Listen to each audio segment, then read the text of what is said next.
So, good morning everyone, happy Friday. We are here with Sandy Potter, Tom Johnson, Jerika, how do you say your last name? Cristo, and Jess, right? And to start things off, I'm gonna ask him I'm gonna start with you, Sandy. We're just kick it right off. So, how did you get into this field, and did you know that you wanted to do this field? Hi guys, I'm Sandy Potter, and this has been a dream of mine since I was about 5 years old, and that magic never went away. Today I am 41, and I realized that the most important thing in life was to be happy and to do what you love, and I realized it in my late 30s. But no dream is too big, and you can do it. So it's always been within me.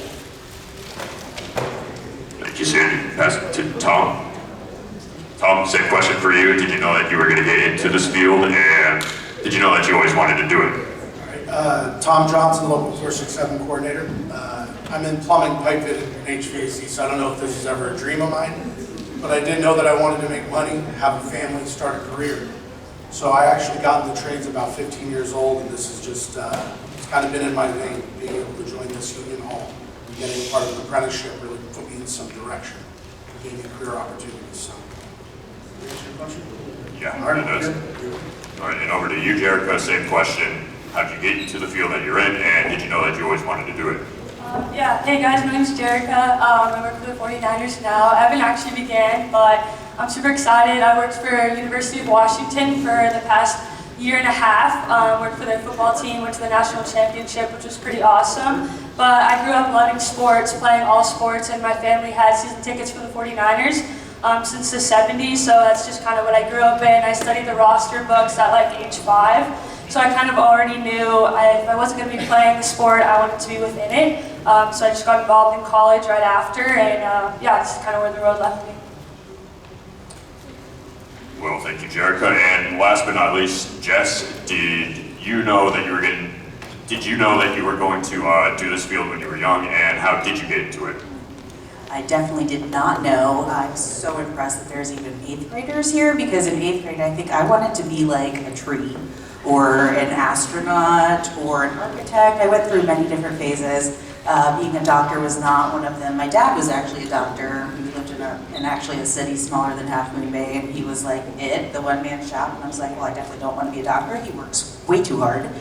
Fast forward a few years, many injuries in sports and ballet later, and I got really interested in the human body, thought I wanted to be a physical therapist, shadowed some people, and I was like, you know, I actually want to be in charge, because I'm very bossy.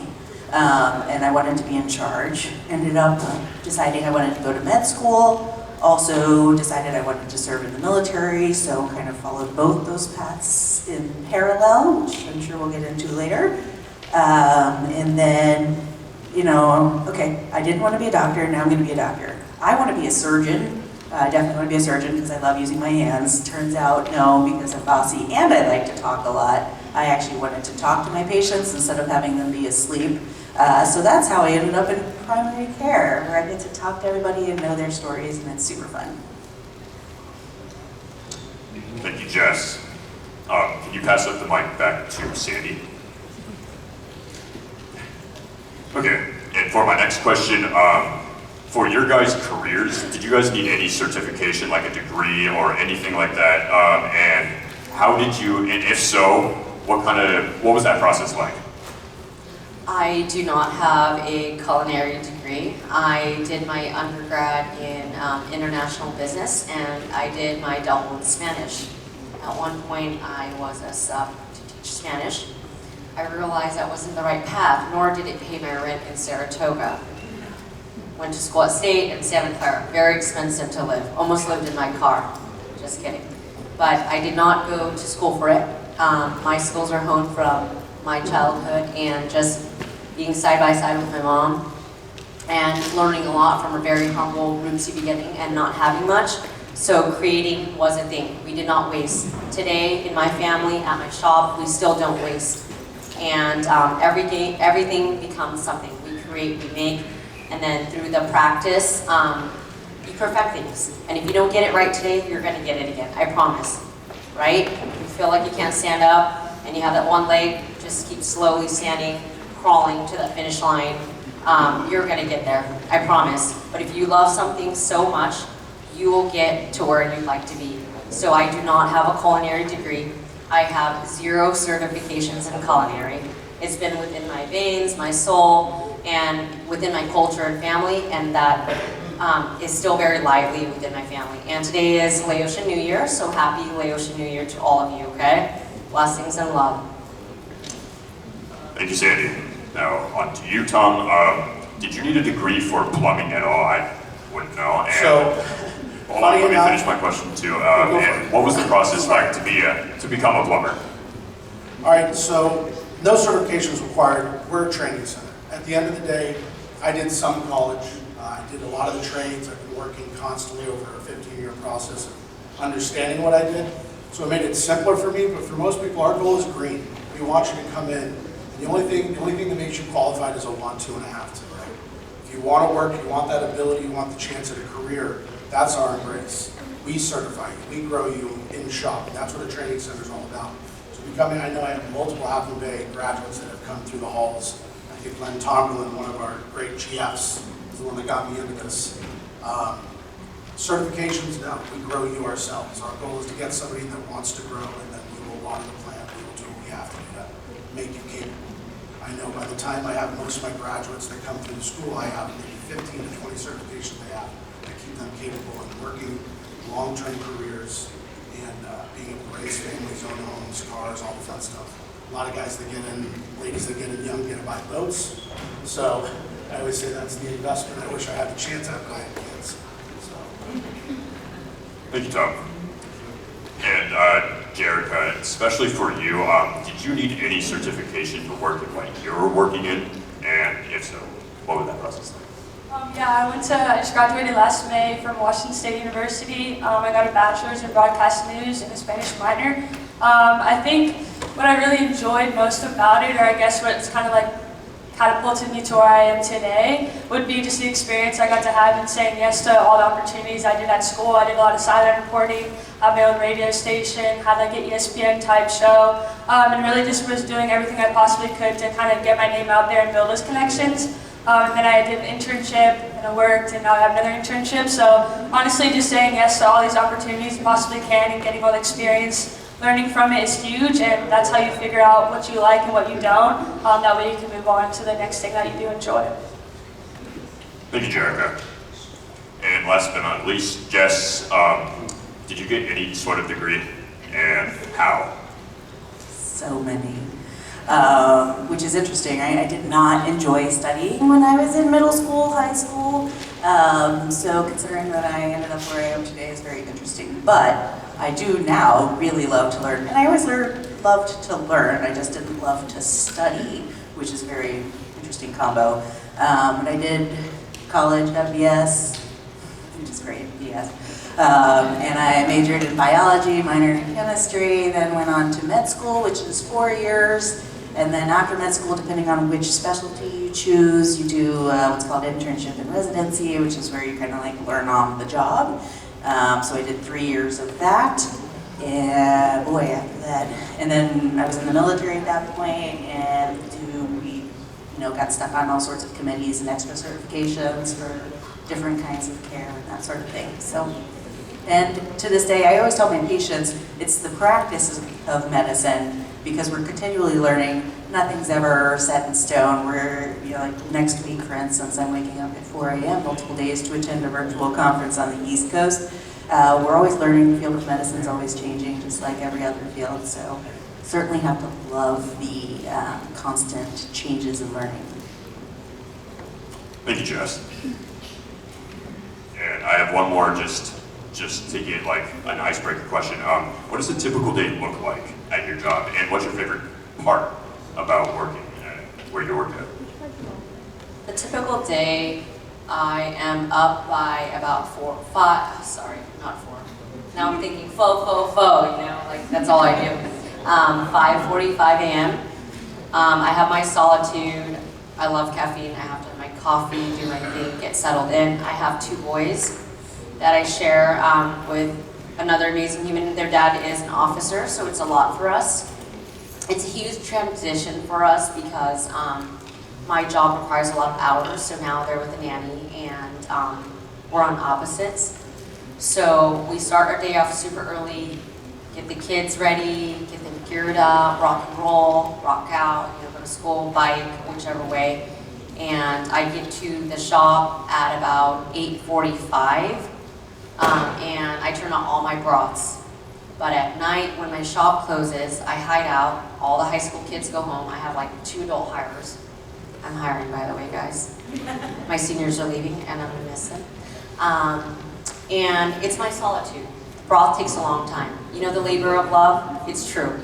And a lot of people in this room, including Edgar and his family, are some of the most beautiful families I've met. Corinne, Bettina, the CEF board. I'm so blessed to call this family. These guys, and just pervading my love. But the broth takes anywhere from 6 to 8 hours for a good broth. It's not like water and you put a bunch of, hocus pocus and then you serve people. It doesn't work like that. And I'm OCD, so it takes a long time.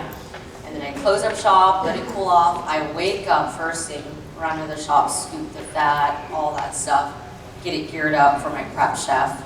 And my day gets started usually about right now. All the broths are turning on, and there's a line of people waiting for us, beautiful humans like you all. And I'm just here to share my love and do what I really am passionate about, guys. And that, if it's in here and up here and they connect, I promise you will be successful. Yesterday marked 6 months, and I looked up to the sky. I cried. I cried because I have so much love and support. And this has always been my dream as a 5-year-old, and it came true. And my David, my business partner, because I couldn't fund myself, I had a lot of expenses, kids, my rent, living on the coast is a lot. Even if you do well, sometimes it's hard, right? We all have to work hard, put in the work, show up every single day. Show up. Consistency. And that's how I got to where I am, and I'm so grateful. And today's commemorates the first day of Love Year. I'm a Laotian girl, and I came to the United States as an immigrant family, military dad, and I came to the States with nothing, not knowing a lick of English. At some point, when I started kindergarten, at about 6 years old, I was my parents' translator. It was hard, got made fun of, you look different skin color, different eyes, different everything. I want to tell you all in this room today that we are all so beautiful, a makeup of this beautiful melting pot. And we should all love more, give more. You don't know what people's roots are, where they come from, and everyone deserves a chance. So just show up and do what you love. Don't even worry about that little noise and all the funnies. If you love something and you think you've got it, stand tall for yourself, do it. Thank you, Cindy. Can we please get a round of applause for backstage?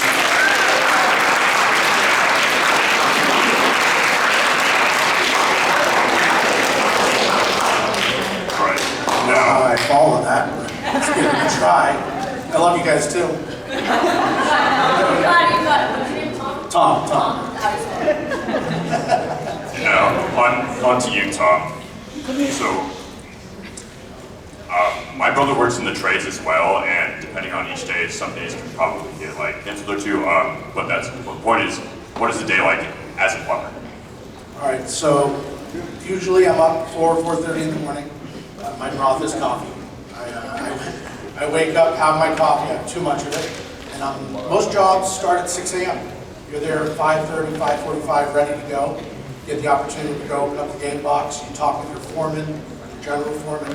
This is not my current job, at least the explanation of what we used to do, or what I used to do. You're going to get given tasks. You'll have leadership that has buildings, major TI work, which is tenant improvement work, or maybe even new construction. And when you're on those jobs, a lot of time you're being educated as you're building, so you come into school, going out on the job, and your foreman may give you a set of tasks, whatever you need, building pipe, you need prefabbing pipe. Anything in the lines of pipe, that's our world. But as you build throughout the day, you have break times, you have lunch, it's generally an 8-hour day, you're out at 2:30, just get traffic in both directions. But your entire day is built with task and troubleshooting. You're given a task, complete your task. Treat it like a professional. Work your butt off, do everything you can to make sure that your check is worth it. And then troubleshooting is always the fun part. You're given the problems, issues. And if you have that 3D model in your head, does anybody ever think that way where they have that 3D model in their head? And you see something, you're able to break it down and fix it, you bring that to your boss, usually they go, wow, great job. Here's a raise, here's another opportunity, here's more growth. At the end of the day, anytime you get the chance to work, it is just opportunity. And you've got to crush it when you get the chance. That's kind of what our daily task is. Thank you, Tom. And for you, Jerika, I know that the 49ers do like a weekly broadcasting. I know that there's sometimes a Sunday, like afternoon game into the Thursday night game. But what does it look like when you set up?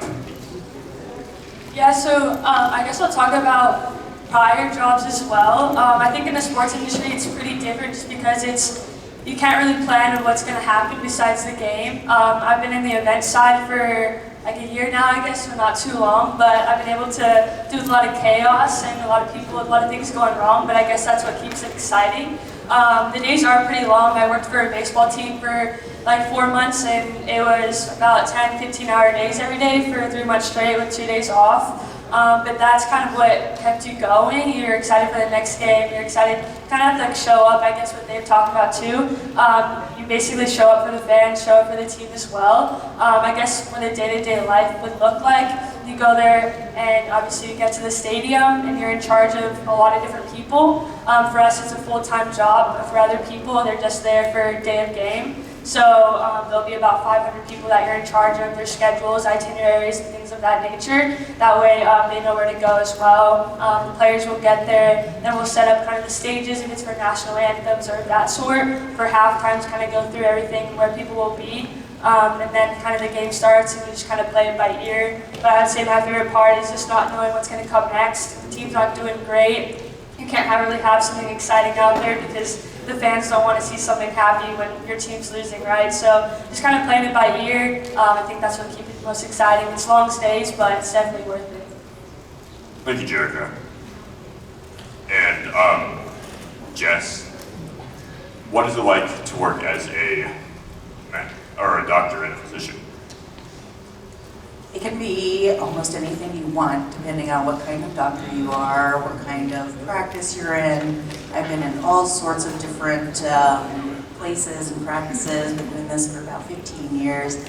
And I've been anywhere from, while in the military, setting up a humanitarian primary care access in Honduras, to doing trauma critical care in Afghanistan, to seeing patients in a clinic in Texas and them being like old retired generals or people from World War II with really interesting stories.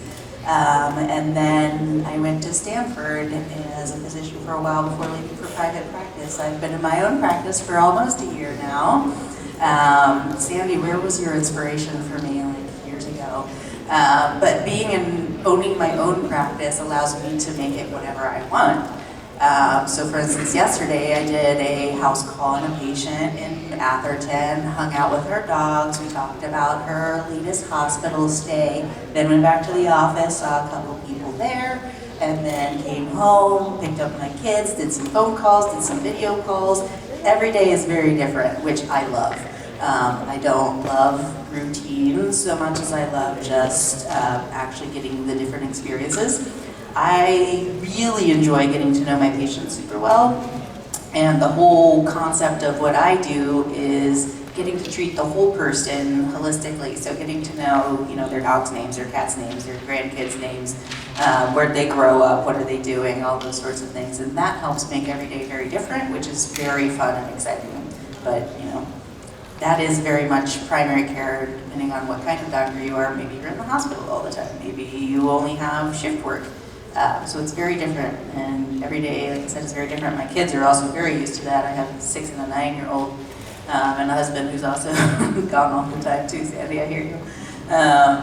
And my kids know, maybe mommy will show up for that presentation or for that assembly, But you know what? She also has some sick people that she has to take care of. I think half of my patients have probably met my kids on Zoom. Thank you, COVID, and like 2020 when kids would like come screaming in. They all know my kids by now too. But that's all part of the fun. Thank you, Jess. Thank you for your service to Jess. Now I'm going to ask a series of build-up questions, but Sandy, this one is special for you because I was going to ask everyone, what is it like to just get interviewed, but for you, since you have a smaller business, what is it like to be an interviewer? So to be on the other side and be an interviewer, what I look for in a human being is, it's great if you have skills. That's a super plus because I'm OCD. If I'm asking for diamonds and you're cutting circles, probably not going to make it. Got to be able to listen, right? And I'm very straightforward. Kind, but straightforward. I'm always going to call it out, right? And as you should. That's how we grow together. I always tell people that if you're able to show up, have a good attitude, number 2, and be consistent, I can train you. I'm happy to train you. And number 4, I let all the high school kids know, including my 2 adult hires, that if you all are not growing with me, and Edgar's heard me say this before, he's one of my regulars with his family, so kind, so sweet, always shows up, then I'm not doing my job. My job is not to be your boss. My job is to teach, to learn, to grow with you all. We're one big family, right? And our business is so small. And if you can't treat it with kindness, compassion, show up, be honorable, and keep it all real. If you have questions, I always am happy to answer questions. Always, always ask. Because my heart is so big, and I do anything for my high school students. I love them so much. And I told Ella and Basil, our last shift, because they're leaving to college. One's going in the service, and one's getting a full ride to college. 4.3 student, 4.7. You know that I stand so tall and proud and tell them how much I love them and how much I appreciate them. They not only bus and show up and have the greatest attitude. Did they know everything when they showed up at a pho shop? Absolutely not. When I moved here 10 plus years ago, was there pho, was there ramen? Absolutely not. That's why I do what I do. I get to share the love with every single human here, and some, right? So if you are looking for a job, again, showing up, great attitude, you know, being able to handle like a straightforward manner for me, because I'm only here to help you grow and grow with you. So if it is for you, please reach out to me or show up to the shop, okay? Thank you guys. Thank you, Sandy. Forget about it. So, Tom, I'm just Yes. just an overview of what is it like to be interviewed by tradesmen or tradesmen? Well, tradespeople. How about that? All right, so 2-parter. I interviewed in front of 14 people at once. 7-part labor, 7-part contractors. These are what we would call the kings of our industry. Every person there had control of my future. So a lot of fear, right, going into interviews. Now I do the interviewing. And I'll tell you the 2 things I know for a fact. Know for a fact is honesty and sincerity. If you're applying for a job and your goal is to get that job and that is your future, be honest and sincere about it, what you're capable of and what you want. Because if you're not, you're A, probably going to end up in a job you don't want in the first place, or B, they know. Everybody that's ever interviewed, you know when somebody's just feeding you a line because they're trying to get a position. The sincerity and honesty when you're applying for positions is very important. Make sure you want to be. And I guess the one thing you'll know about applying for jobs when it comes to blue-collar work or tradesmen is everybody there takes these jobs very seriously. Every single thing they do feeds their kids' stomachs and it's the roof over their heads. So you'll see them, they're adamant about the person that's going to be taking care of their checks, the type of person they're going to have in. Because when we take you in, it's a long-term career. This isn't a day-on, day-off job. So our biggest goal is to find people that want it, want a future, want direction, and we're there to support that. Thank you, Tom. And Jerika, since I know that this is basically like your big dream job to work with the San Francisco 49ers, how did that make you feel that you were interviewing with the 49ers? It was pretty surreal. I mean, it still is right now. It just kind of feels like words coming out of my mouth. But once I get started, I'm super excited, obviously. But as the interview process was, it was pretty challenging. There was over 4,000 people that applied for my single internship. So that made it definitely.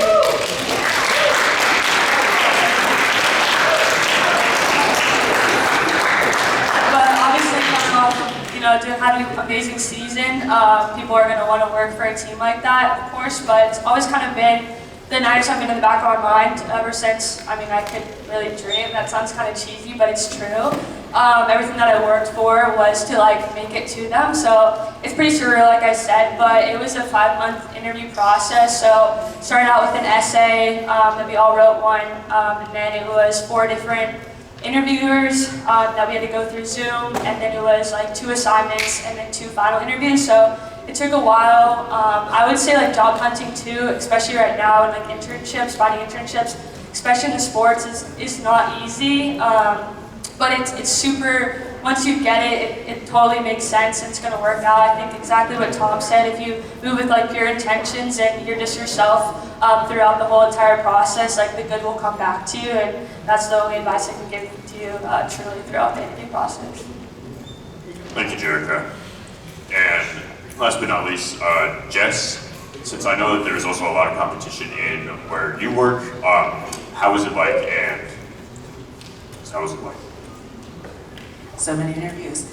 I think you just portray the confidence and the love for what you're interviewing for, like everybody else has said here. If we can feel that you are passionate about what you're applying for, I will, like Sandy said, like Tom said, we want to be able to have somebody as an employee, or for me as an agent, that I can work with, that I can grow, that I can teach, but that also has the emotional intelligence, if you will, to be able to do that growth and to want to do that growth.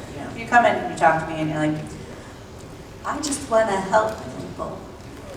Okay, what's that mean? I don't know what that means. We all want to help people, don't we? Because we're all beautiful humans. But also having confidence. Interviewing is super hard. It's terrifying. No matter what stage of the game you're in. Even I get nervous for people I'm interviewing. I used to do med school interviews too, and it's I've been in that seat. It's terrifying. And here I am now, the one controlling your destiny. I'm nervous for you. So just know your interviewers are people too. We've all been in that seat. We all had to get here somewhere. Be genuine, be kind. I really enjoy the interviews that are conversations. You're not going to be applying for a job most of the time for something that you don't have skills for. So I tend to assume people have the skills that are necessary to do whichever job. I want to know what you are like as a human being, and what kind of relationships, what kind of goals, all those sorts of things. So come into it with a conversation. I think those have been the most successful interviews I've ever had. And the confidence thing, I think, is really important too.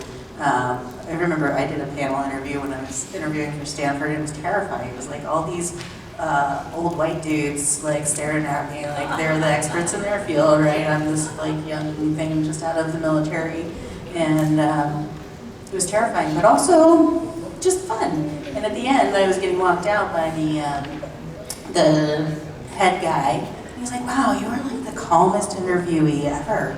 I was like, "Well, I wasn't getting bombed or shot at, so all in all, life experience-wise, this was pretty calm and chill." So it's what are you bringing to the table? Remember, you're always bringing something to the table. Thank you, Jess. The next question I have, this is special for you too, Sandy. Since you own a small business, what was it like when you first started the business, and how did you set yourself up for just succeeding in where you went today? So when we first started out, the city of Half Moon Bay, kind of a headache. My peanut gallery, if you come to my place, you'd laugh. It's a 10 by 10. It's me and Tom can fit in there. Right, Edgar? It's like, if you don't rotate correctly, you may not make the job after the third day. If you don't listen to the rotation, the flow, promise you, because it's so small. It's like, boop, boop, boop, and they move really fast. You gotta call it. It took a whole year to open my peanut gallery, 10 by 10. You know, it's just a pop-up shop. The crazy thing about this dream, I'll make it quick because I see you, Bettina, looking at me. Don't pull my mic. I grew up in a very, very poor family. My first destination coming to the States was Texas. Texas. These boots, Texas. I still got my roots. I go back home. I'm going back home again very soon. And then the Valley, Snelling. Hereford, Texas, and Snelling, coming to the States. My dad was in the service. My mom was a professor, first woman professor, chemistry and physics. Coming was rough. And then my parents did everything to make means meet. Butcher, cleaning pizza pans, cleaning toilets. They took me and my sister Donna, who was born in Texas, and she's way up there thinking of us. She was a teacher, special ed, 2nd grade. Donna, you're listening. She's probably so proud of you all right now. So keep being you. It was hard to start, okay? And everything's difficult to start at first. And after everything came together, it was blank canvas, everything came together. I stood there just solo and by myself. I looked around and said, how incredibly blessed I am to be here. Did I want to pull all my hairs out at first? Yes. And then when I started my team, everyone wants a job. Do not come to me and tell me you want a job if you're not serious. I am a person of my words. I'm an all or nothing person. If you don't show me your best efforts, show up, be honest, be sincere, like what Tom and everyone elaborated on, and be passionate, you're not the one, so don't even waste your time. Don't fool around, all right? But you should show up to eat soup. My story is that you have to keep showing up, and you have to find the right people to grow with, and I'm going through that right now. So 6 months yesterday, why I cried? Growing pains, for real, for real. People say they're gonna show up, they don't. And what do? I have to always show up. I have to show up. And my business partner, David Oliphant, he shows up for me mentally. Hi, hello, Dr. David. Literally like therapist. Cry. I'm good now, I'm good. Third coffee, I'm good. Zing, zing. But it's hard. 6 months, we're doing it. It is so successful. These ladies in the back here, CF Board, they have been so supportive. This is all family. You know, husband, wife, families, word of mouth. I do not advertise. My website does nothing for me. I almost wasted money to pay for that. It does nothing. And the spelling's not even correct, and I'm OCD. Anyways, the papaya salad does not have mayonnaise. I'll fix that later. I don't have the password. But anyways, yeah, just keep showing up. You're gonna go through growing pains, but you have to keep showing up and going, okay? Show up, show up, show up. That's it. There's nothing to it. Don't be sorry, be better. My dad always told me that, and it's really true in Laotian. But that's it. Good. Tom. Sorry. I would love to hear that in Laotian. Can you say that in Laotian? Mani. Kind of like mani. It means get your ass over here. Show up. I would actually show up. That's I love that. Show up. Well, thank you, sir. Yes, thank you. And Tom, what are the early days like in the trades? Early days, Just starting off your job. it's tough. You're given tasks of medial labor. You're not expected to know a lot, right? You're early in your process of education. That's why we expect that green. Remember I was talking earlier about coming in green, the understanding that you're going to grow with us. There's days, and I came in after 15 years of doing private construction, where they'd say, I need you to sweep the conics. And I'd be like, okay. And at the end of the day, that professionalism, you go, I'm going to make it so nice, I'm going to make it so clean, and when I'm done, my boss trusts me to do the next job, and the next job after that. And by the time I was at the third month, I was already installing pipe, doing everything you could. A lot of my friends were still sorting fittings. I don't know if anybody knows anything about plumbing, but that's usually the starting task. But effort-based living, right? No matter where you're at, life is a meritocracy. It's how much effort you put in, and are you willing to work extra? I was doing 16-hour days for my entire apprenticeship. I coached football, went to school, and went to work. So I was up at 4, wouldn't get to bed until about 10. My wife would see me on Sundays, and I was usually watching the Niners game. So, and then breaking down film. So for what it's worth, no matter what you do, show up, that is life. And a lot of you, I know, are seniors here, you're going to understand something. You're going to turn 18, you're going to leave the school, and life is going to shock you. The only people that tend to take care of themselves are the ones that know that right off the bat. You know, it's mom, dad, and you. Those are the people that care about you the most. So you got to put the work in. Because if you don't invest in yourself, why would anybody else? Thank you, Tom. And Jerika, what were the early days like working with the San Francisco 49ers? Well, I haven't begun, but I will. It's okay. What do you think it's going to be like? Yeah. I've got a special question for you. Yeah, I think it'll be super exciting, obviously, but yeah, I don't really know. I guess I could talk about my last job. Just like early days, I think the first thing that I wanted to do is like build the connections. Obviously, like they've said, showing up for yourself is huge, but I think in the sports world, everything's based off connections and knowing people and just kind of moving with your intentions as well. Especially being a woman in sports is pretty difficult. You're kind of counted out before you even start, just because people are underestimating you and your knowledge and kind of where you want to go and what you want to do. But I think the best thing that I've learned, or what I can say is how to be, is you always have to constantly bet on yourself. Like Tom said, no one's going to trust you or believe in you if you don't even believe that in yourself. So if you move with your intentions and trust yourself the most, I promise you good things will come. Thank you, Jerika. And last but not least, Jess, what were your early days like? My early days would be back in residency and just learning how to do this doctor business. And that was before there were a lot of work hour restrictions. So we had an 80-hour work restriction, which we always blew past. So it was working somewhere between 80 and 100 hours a week. We were limited to 36-hour shifts, which we also blew past. So like trying to do surgery with like shaky hands in hour 40 was super fun. I think the major things I learned from that was sleep when you can, eat when you can, and pee when you can. Always good tips for everywhere in life, but it was so much dedication, and it's all about that. Just show up. You can learn something from everything you do. I learned something still every day, probably more like every hour, but so much work, and it's all worth it because you can always learn something or take something away from every experience. Thank you, Jess. All right, now what I'm going to do is do a Q&A. Does anyone in the audience have a question for one of our panelists? And if so, raise your hand.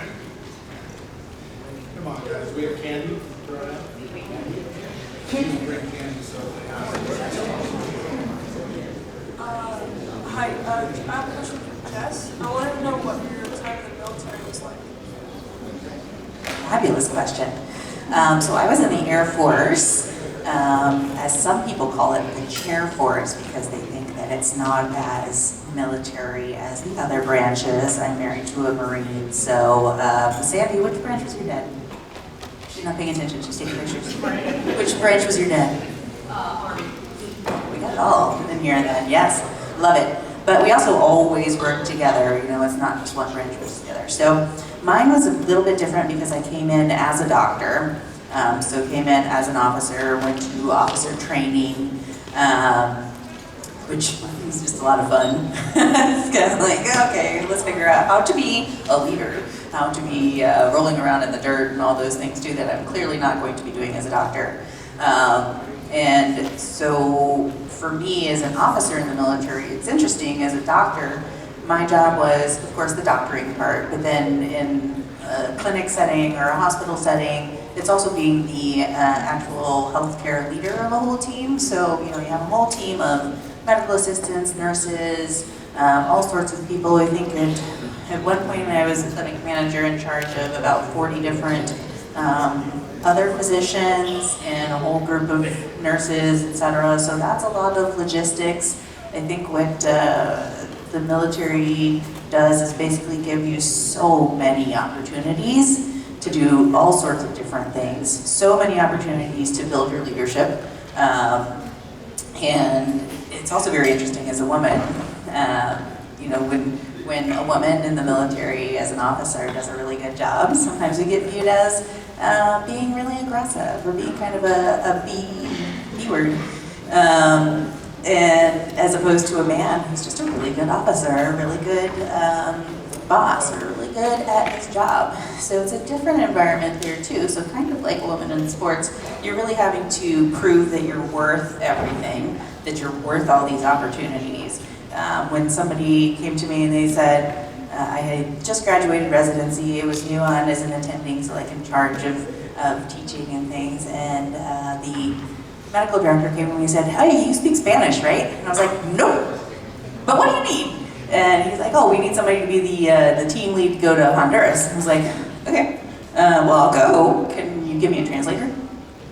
Sure, great. I learned a lot of Spanish while I was there, but you know, if I just said, no, just no, then I wouldn't have had that really cool experience.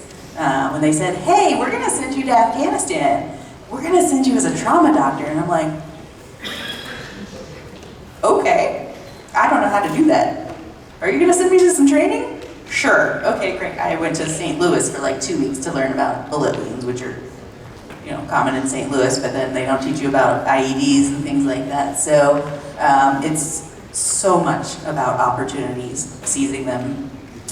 In the military, you get to, depending on whether you're enlisted or an officer, you take a whole bunch of tests, let's say if you're enlisted, and you get to decide, okay, which path do I want to go down? They'll assign you to a thing.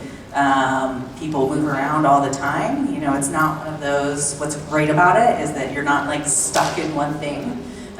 If you decide, hey, I don't like doing this thing, I'm gonna apply for this other thing, they're usually very good about that, and most officers, most places are really good at helping you develop into what you want to be. Because then the challenge is, you're not in the military forever, right? So then, how do we help you find a job in the civilian world that can be something equivalent to what you were doing? Or, hey, do you want some other training? Great, we'll pay you to go to college. We'll pay you to do whatever, to learn a new trade. So that once you leave the military, they really want you to be successful post-military. So just so many opportunities. Thank you, Jess.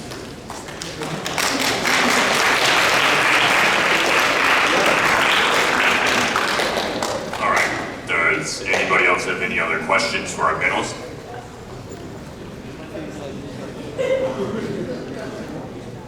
I have a question for Tom. What was your toughest challenge getting into plumbing? Making that decision, it was a pay cut for me at the start. Because I worked private construction. The top out end on private construction isn't high. But at the time I was dating, I had an apartment with this girl. We didn't have a lot of money.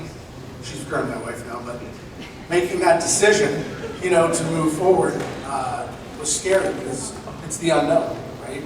New trade, new world, new opportunities. And you have to go wait in line, and go through this interview process, an application process. They test you, you have to, you know, pass a test. A lot of nerves drive up with that. But best decision I ever made, I walked into that place, I probably had $200 in my bank account, and I owned a couch and a van, you know, living in an apartment. By the time I left for my 5 years, I owned a home, 2 cars, married, kid, another kid on the way. Like, something about direction, that's, I mean, the reason I do outreach for my locals, because the direction it gave me, because I wasn't always the most focused human, I would even say good human in my young years. I lived in Chicago for about 20 years, and I was not the best decision maker. But it focused me. It gave me opportunity. It showed me a path to a real career where I could survive in my community. I could be on this peninsula. We all know this community, this peninsula. It's hard to stay. We're getting priced out of our paradise. And if you're not sure what you want to do or where you want to be, it's an excellent focus. And I'd say the hardest part was just taking the first step. And I think that is for most things. Is, are you willing to invest and bet on yourself and say, I'm going to risk it. I'm going to do this. I want to be something. And drive for it. It's not just I'm going to do it and kind of hope it falls into place. Once you say yes, you go forward. Every year, she's a career 49ers fan and always wanted to work for 49ers. She wanted to be in everything that has to do with healthcare. Like, She went to war to take care of people. Her dream was to own her own business. Not one person up here, I don't think any person who would find themselves in a successful man hasn't driven themselves towards that once they make the decision. So the leap itself is tough, but after that, get your feet under you and keep pushing. Yeah, is that good enough? I have a follow-up question for you, Tom. Can you share the salary range of like a starting plumber or apprentice, and then Absolutely. just a range for So everybody to know? I'll give you precise numbers. It's part of the job too, right? Can you? So there we go.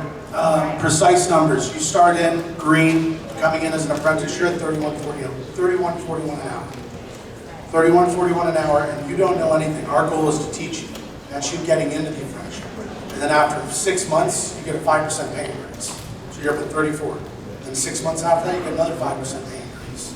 So then you're up around 38, 39. By the time you graduate, right now you're at 79. I want to hear you. I told you, it's either that or I could do the football coach in the end. Get up. So anyways, what it ends up being is you go from 31.41. You go from 31.41 an hour, you get to 79.41 an hour. And that's right now. When I work on a Sunday, I make double time OT. I make over $1,600 on a Sunday. But that's plumbing, guys. This isn't easy work. I'm not telling you, hey, yeah, just show up. I show up and I grind. We work our butt off. And when I make that money, you know what I do? It goes to the wife and kids anyways, but I'm happy. I have a house, I have a career. But at the end of the day, money is nice, but I look at healthcare benefits.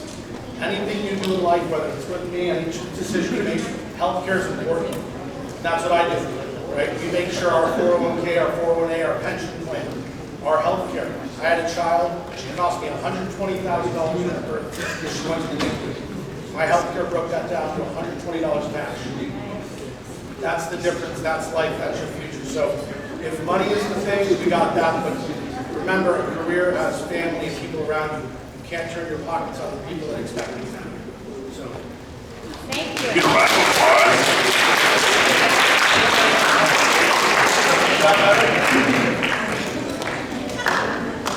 Okay, any more questions? We'll take one more. I have a question for Jessica. Working with the 49ers, do you meet any players, and if so, who are you at? I mean, I'm sure I will. I guess when I worked for my other teams, definitely I worked pretty closely with them. But I also, when I worked at Washington State, when I was attending that school as well, I worked for the student entertainment board, which we planned all the events too, for the community and for the student body. So we had a really large budget, almost $1 million to bring in a lot of celebrities, different singers, things like that. So I have a lot of experience of dealing with famous people, I guess you could put in words. So I'm not too worried about that, but definitely that would be a plus. Can I ask you a follow-up, Jerika? Oh wait, I have a follow-up too. I think what he really meant go was first. you're gonna get us all tickets, right? Oh, yeah. Everyone in here, sign your name later, I got you. Follow-up question. Is there a player in particular that you would really want to meet on the 49ers? Like currently on the 49ers? Yes. I'd say Fred Warner. I really like Fred Warner. Yeah, definitely him. Obviously, yeah, I mean, there's a lot you can't really choose from, but I really want to meet Jerry Rice. I think that would be pretty sick. Definitely like the last people that I've played, but Fred Warner would be for sure. Oh, thank you. I think that's all the time we have. Can we give a giant round of applause for our panelists?